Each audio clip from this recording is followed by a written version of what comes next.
Bwana Yesu asifiwe sana. Niko mahali hapa kwa ajili ya kumshukuru Mungu sana sana sana kwa matendo yake makuu. Ni kweli Mungu amekuwa akitenda mambo makubwa ya ajabu, kwa sababu yeye si mara ya kwanza kufanya. Yeye ni yule yule jana, leo na hata milele, kama alivyofanya kipindi cha Agano la Kale kwa wana wa Israeli, akafanya kwangu wakati niliposhuhudia kwamba Mungu aliniponya virusi vya ukimwi, na hata sasa bado anaendelea kufanya. Jana tumekuwa na ibada ya pekee sana, ibada ya ajabu ambayo ilikuwa ni ibada ya kumshukuru Mungu pamoja na kushuhudia matendo makuu ya Mungu ambayo Mungu ameyafanya katikati ya maisha ya watu. Kwa kweli, pamoja na kwamba watu walikuwa wanashuhudia matendo makuu ya Mungu ambayo ameyafanya, lakini na siku yenyewe ya jana miujiza ikatendeka. Kuna mama alikuwa hawezi kutembea, akatembea. Watu wamefunguliwa na kulikuwa na uwepo wa Mungu wa ajabu. Kwa kweli niko hapa kumwambia Mungu asante. Kwa kweli tunamshukuru Mungu sana sana sana, anaendelea kuonekana siku baada ya siku. Na wako watu ambao wameanza hatua pia ya uponyaji, ambao hawakufunguliwa siku ya jana lakini wameanza hatua. Tulikuwa na mama mmoja alikuwa hawezi hata kujiachia na kusimama mwenyewe, amejiachia kiasi fulani, lakini leo tena kuna hatua nyingine. Kwa hiyo tunaona ni hatua ya uponyaji ambayo Mungu anaendelea kuifanya siku baada ya siku. Kwa hiyo utukufu, heshima na sifa zote zimrudie Mungu, kwa sababu ni Mungu ndiye anayefanya haya, si kwa mchungaji Erasto wala sio kanisa la uponyaji, lakini ni Mungu ndiye anayehusika kufanya haya yote. Kwa hiyo utukufu na heshima na sifa zote zimrudie Mungu wetu, anastahili. Lakini huduma hii mchungaji mme wangu Erasto sasa, ambaye ndo mchungaji kiongozi wa kanisa la TAG uponyaji hapa Usariva, yeye hii huduma alikuwa nayo tangu hata kabla ya kuwa mchungaji, kwa sababu kabla hajawa mchungaji alikuwa tu ni mshirika wa kanisa, na alikuwa kwa sababu ya ile mzigo na huduma ambayo iko ndani ya moyo wake, akajikuta anakusanya watu. Kwanza alikuwa anawaombea watu huku na kule, lakini akajikuta watu wanakuja nyumbani kwa wingi. Kwa hiyo tukaanzisha kama sehemu ya ibada pale nyumbani, watu wanakuja, wanaabudu, wanaombewa. Kwa hiyo ni huduma ambayo ilikuwepo ndani yake ya Mungu kumtumia kwa sehemu ya miujiza na ishara kabla hata ya kuwa mchungaji. Kwa hiyo ni kipindi kirefu. Okay, umesema huduma hii amekuwa nayo hata kabla hajawa mchungaji. Lakini swala la kukaa na mtu ambaye si mtoto wako ni swala ambayo inahitaji neema. Pengine siku ya kwanza ulipopokea mgeni wa kwanza, pengine ni changamoto gani ulikutana nazo? Kusema kwamba nitakumbuka siku ya kwanza ya kupokea mtu wa kwanza ni ngumu kwa kweli. Niwe mkweli tu, kwa sababu ni muda mrefu na ni miaka mingi. Changamoto haziwezi kukosekana kwa namna ya hii namna ya nje, kwa maana ya labda mazingira ya kumuhifadhi. Yes, naweza kukumbuka baba mmoja ambaye alikuwa kichaa, alikuwa anaitwa Emmanuel Kichaa. Labda niweze kuelezea tu kuhusu yeye, kwa sababu kwa hapa Usa tangu tumeanza huduma ya kichungaji, naweza nikasema alikuwa ni mtu wa kwanza. Pamoja na kwamba kuna watu wengine huko nyuma, lakini yeye alikuwa mtu wa kwanza hapa. Tulilazimika kukaa naye kwa sababu alikuwa anaishi mazingira ya majalalani. Kwa hiyo namna ambavyo alikuja, nadhani mchungaji alishawahi kushuhudia humu NYTV, namna ambavyo alikuja na namna ambavyo tukaamua kumsaidia. Ilikuwa ni ngumu kusema utamhudumia, umpe chakula, labda umuogeshe, afu umwachie aende mitaani. Kwa hiyo tukalazimika kukaa naye, na nakumbuka kipindi hicho tulikuwa tunakaa double room, yani chumba na seble. Kwa hiyo analala sebleni kwenye makochi. Tulikuwa tuna watoto wawili. Kwa hiyo hakuna namna isipokuwa alale kwenye makochi pale, tuamke asubuhi. Na kwa sababu alikuwa ni kichaa, pamoja na ukichaa wake, lakini alikuwa na changamoto pia. Alikuwa na changamoto ya afya. Kwa wakati mwingine unaweza kukuta makochi yamechafuka, nikisema hivyo unaweza ukaelewa, maji ya nini yale yanayomtoka mtu. Kwa hiyo unaamka, unasafisha makochi, alafu mnaendelea pamoja. Yani changamoto ambazo naweza nikasema ni changamoto ni hizo, kwa namna ya mazingira ya nje, kwamba huyu mtu unamlaza wapi na atalala basi pale sebleni, alafu inakuwaje mazingira kama hayo ya kuchafua labda niseme mkojo ili uweze kunielewa unayenitazama. Kwa hiyo ilikuwa ni changamoto ya namna hiyo, lakini ndani ya mioyo yetu tulikuwa tuna amani na tunajisikia kama tuko na mtu ambaye ni familia moja, na tunajisikia vizuri kwamba tunafanya kazi ya Mungu. Ndani yetu hatukuwa tunakwazika, isipokuwa yale mazingira tu kwamba hakuna pa kumlaza na nini, ndo naweza nikaita kama changamoto. Pengine watoto, hii huduma yenu walikuja kuipokeaje? Haikuwa kwazo kwa watoto na wakajisikia vibaya? Kwa kweli kukutana na mtoto ambaye amewahi kujieleza au kuonyesha moja kwa moja kwamba hapendi, hatujawahi kukutana na hiyo, kwa sababu kuna wakati pia tunazungumza na watoto wetu na kuwahoji, kwa sababu mwanzo wa huduma huwa ni ngumu. Wakati mwingine tulikuwa tunalazimika kuwahamisha watoto kwenye chumba chao walale wageni wale ambao tunawahudumia, na haijulikani ni kwa wakati gani mpaka Mungu atakapomponya. Kwa hiyo kwa ile hali ya kawaida kwamba mtoto amejionyesha kwamba amekasirika, amechukia, hatujawahi kuiona, lakini hatuwezi kujua ndani ya mioyo yao ilikuwaje. Lakini pamoja na kwamba tunawatia moyo na kuonyesha umuhimu na uzito, tunachoweza kujitia moyo tu kwamba huwa tunawaombea tu kwamba Mungu awatie nguvu na kuweka ule mzigo ndani yao, kwa sababu tunajua kwa namna moja ama nyingine mtoto anaweza akaathirika, kwamba huduma ya baba ni changamoto kwao.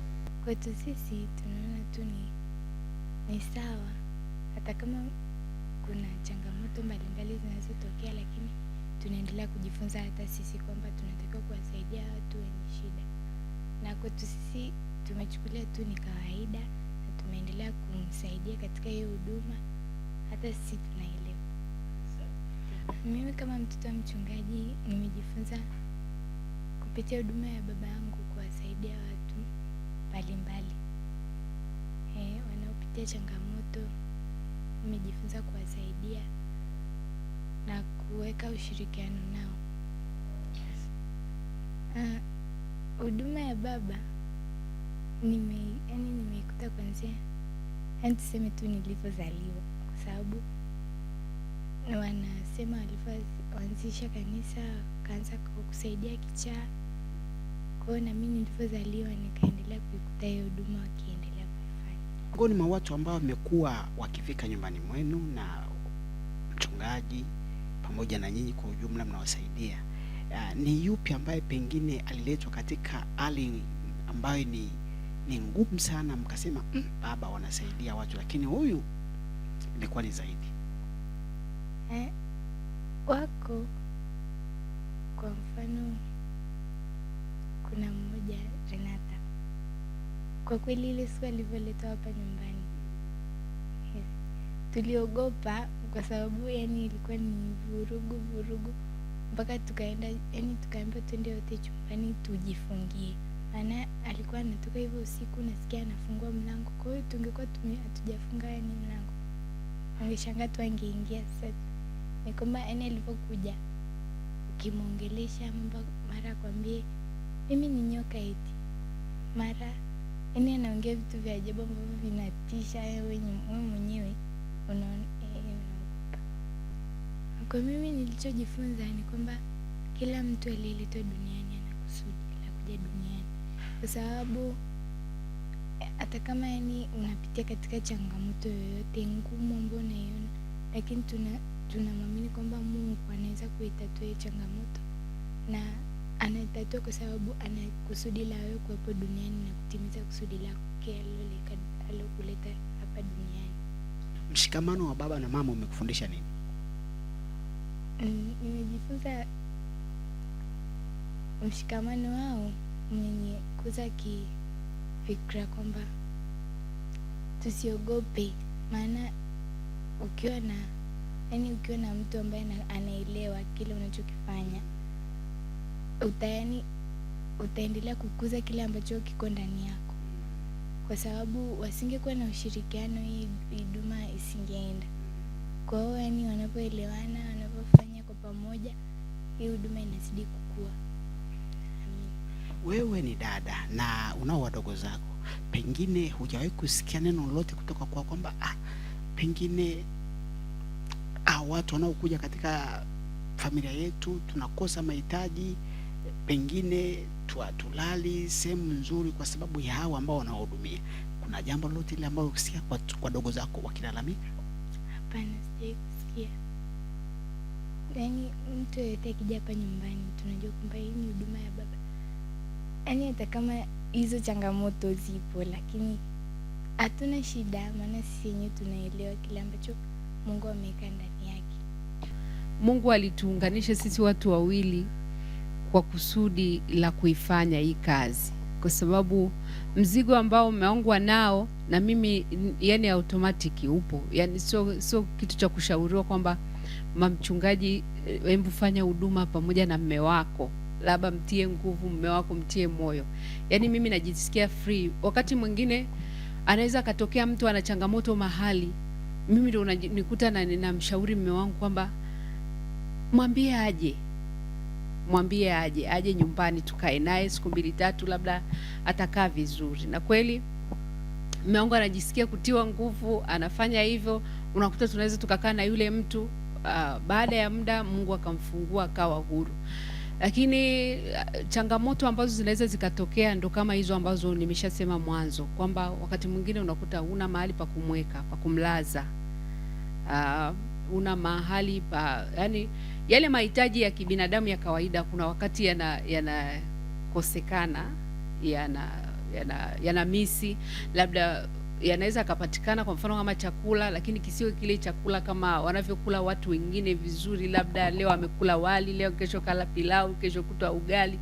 Yani chakula kinaweza kikawa kama ni cha kufatisha kila siku, labda au siku nyingi, hata kama sio kila siku, lakini wanaweza wakala labda mlo mmoja kwa muda kidogo.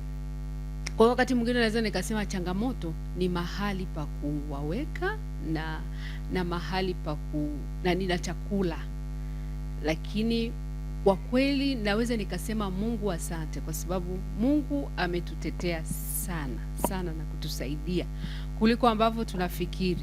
Wakati mwingine tunaweza tukafikiri kwamba hawa watu watakula nini, kwa sababu hata wakipata ugali dagaa ni neema ya Mungu, tusingetegemea kwa akili zetu.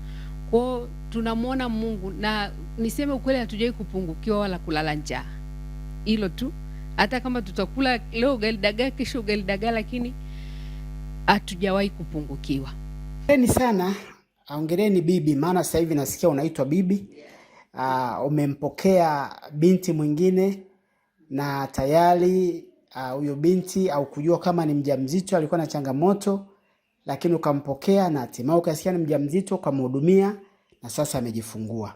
Pengine tufahamu kwa ufupi jinsi ulivyompokea, na ulipoambiwa ni mjamzito ulilipokeaje, na mpaka sasa unajisikiaje kuona kwamba amefunguliwa na ana mtoto na unamlea? Alikuja kwa namna ya kuja kuhitaji maombi, na aliletwa kutoka Ukerewe. Huyu binti aliletwa kutoka Ukerewe kama ambavyo wanaletwa watu wengine kwa ajili ya kuombewa. Na alivyoletwa hapa alikuwa hawezi kusimama mwenyewe wala hawezi kutembea mpaka ashikwe mikono, wala haongei. Lakini hakuna mtu yeyote aliyegundua kwamba ni mjamzito pia. Baada ya muda tulikuja kugundua kwamba ni mjamzito. Lakini alifanyiwa huduma kanisani, na Mungu alivyomwema, Yesu akaonekana, akamponya, akaanza hatua ya kutembea, ya kusimama, akatembea, na baadaye akaja kuongea. Na kwa kweli, kwa sababu tulikuwa hatufahamu kuhusu ujauzito, yeye mwenyewe haelewi, kwa hiyo hata hakujua siku gani anajifungua. Tunakuja kushtukia tu mtu anaumwa uchungu na anakwenda kujifungua. Sasa kwa sababu alikuwa soba, ilikuwa ni mimi mwenyewe binafsi kwa kweli nilisikia mzigo kama mama. Nikamwambia mume wangu tumtoe kule, tumlete nyumbani. niweze kumhudumia kama mzazi. Akajifungua mtoto wake mzuri wa kiume na nikakaa naye nyumbani, na kwa neema ya Mungu akaendelea hivyo. Sasa ana mwezi. Kwa hiyo tunamshukuru Mungu sana. Mimi binafsi kwanza namshukuru Mungu sana kwamba nimepata mjukuu wa kwanza. Na nimemwambia, kuna siku nimemwambia, kwa sababu kwa kweli nimempenda binti. Baada ya Mungu kumfungua, nimemfahamu kwa kifupi kwamba ni binti fulani ambaye anampenda Mungu, ni binti fulani ambaye ana bidii na mambo yake ya kwake mwenyewe binafsi, lakini ya kiroho, yani sio mvivu kwa kifupi. Na siku moja nikamwambia, wewe ni binti yangu. Nikawa nawaambia watoto wangu hapa kwamba mmepata dada, huyu ni dada yenu sasa kabisa, ni dada yenu kabisa. Hana wazazi na mimi nimechagua kuwa mama yake. Na mume wangu pia, sisi ni wazazi wake. Yeye akiridhia, si tuko radhi kuishi naye, yani ndivyo ninavyojisikia moyoni mwangu. Tuko radhi kuishi naye maisha yake yote kwa kadri ambavyo Mungu atatujalia. Kwa hiyo tumempokea kama binti, yani huyu tumempokea kama binti yetu. Sio kila mtu ambaye tunaweza tukafanya hivyo, tutawahudumia wanaondoka, lakini kwa huyu tumeona tuwe wazazi wake. Kwa hiyo nina mjukuu jamani, mimi bibi, tayarisha kwa bibi. Na tamani nimtukuze Mungu. Nimshukuru Mungu kwa sababu ni kwa neema tu tumeweza kusimama katika hii huduma. Tusingeweza peke yetu, lakini Mungu amekuwa pamoja nasi, ametutetea, ametusaidia na amejitukuza mwenyewe. Kwa hiyo utukufu wote na sifa zimrudie Mungu, kwa sababu Mungu ndio aliyetenda haya yote. Kila unayesikia kuhusu huduma ya TAG uponyaji, huduma ya mchungaji Erasto, hebu mtukuze Mungu, kwa sababu Mungu ndo amefanya, sisi hatuwezi peke yetu. Lakini jambo la pili ni washukuru wale wote ambao wamekuwa wakiombea huduma ya uponyaji, wamekuwa wakimwombea mchungaji Erasto na familia yake. Mungu awabariki sana na azidi kuwatia nguvu. Bado tunahitaji maombi yenu. Tunahitaji maombi yenu, bado hatujafika, bado kuna sehemu kubwa ambayo, yani kuna shamba pana ambalo tunatakiwa kulilima. Kwa hiyo tunahitaji maombi yenu ya kutusaidia kuweza kufanya hiyo kazi ya Mungu. Lakini jambo la tatu, kwa habari ya wamama wachungaji wengine, niwatie moyo wamama wachungaji. Sisi tukishaitwa wamama wachungaji, tayari tumeshaitwa kwenye uchungaji. Hatuna option. Yani hatuwezi kuchagua kwamba sasa hatutaki. Tushakuwa wamama wachungaji, tayari ni mama mchungaji. Tunapaswa kutumika pamoja na waume zetu na kuwatia moyo katika ile kazi wanayoifanya. Tuwashike mkono na kuwatia nguvu, kama ilivyokuwa kwa Huri na Haruni. Walipomshika Musa mikono yake, wakainua mikono yake, hata Waamaleki wakashindwa. La sivyo wachungaji hawataweza wenyewe. Wanahitaji kutiwa nguvu na wamama wachungaji. Hebu wewe kama mke wa mchungaji, Mungu amekupa fursa ya pekee kutumika katika nyumba yake, kutumika katika madhabahu yake. Hebu mtie nguvu mtumishi wa Mungu na simama katika nafasi yako kama mama mchungaji. Na Mungu awabariki sana. Endelea kufuatilia huduma ya TAG uponyaji. Tuko pamoja, lakini tunatamani mtupe kazi. Yani tupo kwa ajili ya kazi. Leta watu ambao wameshindikana, Mungu atakwenda kuwafungua. Mungu awabariki sana. Asifiwe. Kwa majina naitwa Besa Mikaeli, ni mzaliwa wa Ukerewe. Katika maisha yangu nilikuja kuelezewa na mlezi wangu ambaye ni shangazi yangu. Alikuja kunielezea juu ya wazazi wangu ambao walishatangulia mbele za haki wote wawili. Nimefanikiwa kulelewa na shangazi yangu mpaka sasa. Nimesoma nikiwa na yeye kuanzia darasa la kwanza nimemaliza mpaka la 7.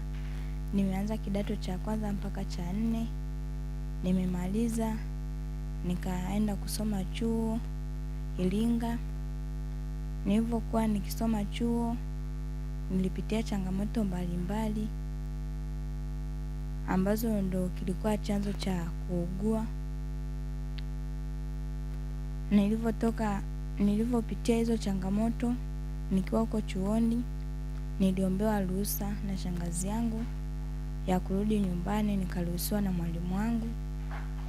Aliponiruhusu nikarudi nyumbani. Kufika nyumbani, siku ya kwanza nimefika, siku ya pili nikaanza changamoto ya kuumwa, ugonjwa wa kutokutembea, kuongea na fahamu kupotea.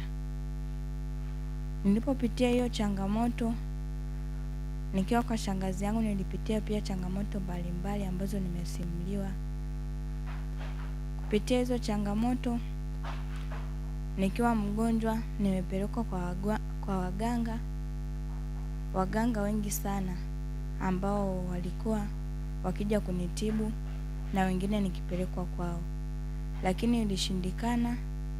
Walikuwa wakija, ugonjwa ndo vile vile sijapona. Lakini alikuwa shangazi yangu anashauriwa na dada zangu ambao ni watoto wake, watoto wa shangazi yangu. Walikuwa wakimshauri. Kuna dada yangu mwingine ambaye alikuja, yupo Kahama, alikuja kunifata ili niende nikaombewe kimaombi, lakini alikuwa hajakubali. Alikuwa mwenyewe anaamini waganga sana, aamini imani. Lakini kuna dada yangu ambaye yupo Arusha ambaye alikuja, ndo alichukua maamuzi ya kunitoa pale nyumbani Ukerewe, ya kunitoa pale kunileta kwenye maombi Arusha. Bwana Yesu asifiwe. Hiyo wiki iliyofuata, nadhani kama wiki mbili, mchungaji, ndo kabla ya wiki mbili nikapigwa simu, mtoto ni mjamzito. Lakini kabla yule mama aliniambia, maana tuko tunamhudumia, tuko naye, mama mstari akaniambiaje, mbona huyu mtoto kama ana dalili za ujauzito? Nikamthibitishia sio mjamzito. Kwa sababu gani? Mimi nilipofika nyumbani pia nikauliza hivyo hivyo. Wakaniambia wamekwisha mpima vipimo vyote, mtoto hana ugonjwa wowote. Kwa hiyo mimi nilivyoambia habari za ujauzito akasema hana, na wanakana watu wakubwa kule. Na mimi nikamwambia mama wameniambia wameshapimwa, hana mimba. Kwa hiyo ni ugonjwa tu. Nilipoondoka ndo nikapigwa simu na mchungaji kwamba imegundulika huyu binti yako ni mjamzito, njoo haraka sana, tunafanyaje? Hiyo kitu iliniumiza sana. Yaani kweli nilifikia tu ya kujuta kwa nini nimemleta, lakini mwisho wa siku nikasema ni kusudi tu na Mungu alinificha. Maana ningejua yuko kule na ni mjamzito, ukweli nisingeweza kumleta kabisa. Nisingeweza kumleta kabisa. Kwa hiyo baada ya kugundua niko huku kweli, nikasema nafanyaje? Na mchungaji anataka tuje tushauriane tunafanyaje, au aidha arudishwe nyumbani. Kumbuka hizo ni gharama watu wa Mungu. Nikafika mahali hapa ndo ikatokea yote yameshaelezwa nadhani kwa habari ya polisi. Ndo ikatokea kwamba tukaenda polisi, lakini ni kwa neema ya Mungu. Mimi nasema ni Mungu kwa kweli. Ni Mungu kabisa amepitisha tu hivyo besa ili apitie hivi aje hivi. Maana mimi ningegundua yuko kule kijijini na ni mjamzito mapema, kweli nisingemleta. Dada yangu alichukua majukumu ya kunitoa Ukerewe kunileta kwenye maombezi ya Arusha. Lakini alipochukua hayo majukumu ilikuwa ni changamoto kwa ukoo mzima na pia kwa shangazi yangu. Hawaamini mambo ya imani, wanaamini waganga. Lakini dada yangu alichukua maamuzi ya kunitoa kule Ukerewe na kunileta mkoani Arusha. Aliponifikisha mkoani Arusha, nilifikishwa katika kanisa la uponyaji Usaliva, ambapo anahudumu mchungaji Elasto Vedasto. Nilipofikishwa pale ilikuwa ni changamoto pia, maana walikuwa hawatoi chochote. Wakiwaambia wanasema nirudishwe wanipeleke kwa waganga. Lakini Mungu ni mwema. Mchungaji pia na mama mchungaji, Mungu akawatia nguvu pia, na wote ambao walikuwa wakinisaidia katika changamoto mbalimbali wamenisaidia katika kiwango kikubwa mpaka kuja kupona. Nimehudumiwa kimaombi, chakula na hata mavazi kwa ujumla. Na Mungu pia amenisaidia kupitia maombi. Nimekuja kufunguliwa, ilikuwa ni siku ya Jumapili ambapo nilianza kutembea, lakini nilikuwa sijaanza kuongea na ufahamu ulikuwa hujaanza kurudi. Lakini Mungu ni mwema, tuliendelea na maombi kupitia kanisa la uponyaji pia na mchungaji wangu. Tuliendelea na maombi na Mungu akaja kunifungua. Ilikuwa ni mwezi wa 6, nikaja kufunguliwa, nikaanza kuongea na nikaanza kutembea. Lakini siku ya kufunguliwa nilikuwa nikishangaa, maana nilikuwa sielewi niko wapi. Nikaja kujiuliza, nimefikaje huku? Watu ni wageni wote siwajui. Lakini nilikuja kusimuliwa kuwa nililetwa, ndo nikaja kuelewa kila kitu. Unataka maji? Unasikia kiu? Umesema unaomba nini? Maji. Unaomba nini? Maji. Wewe unaitwa nani? Unaitwa Belta. Haya, niangalie mimi. Unaitwa Belta. Belta, unapafahamu hapa ni wapi? Hapa upafahamu? Belta, hapa uko wapi? Hapa ni wapi? Subiri kwanza hayo maji. Belta, niangalie mimi. Niangalie mimi Belta.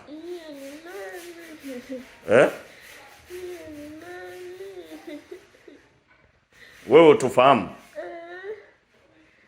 Mama mchungaji, njoo. Wewe hujawahi kutufahamu sisi? I say. Kwani wewe ulikuwa wapi?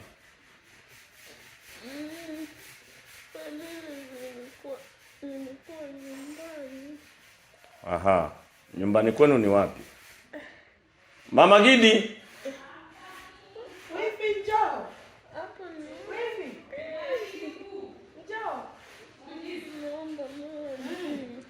Kwani hapa uko wapi?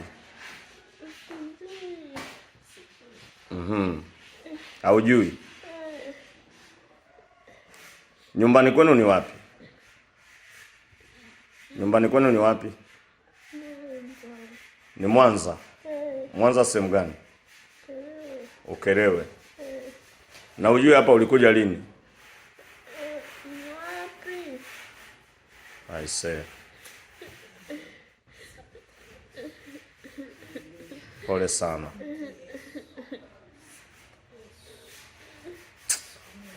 Bwana Yesu, tunakushukuru kwa neema yako, kwa sababu wewe ni Mungu usiyeshindwa na jambo lolote.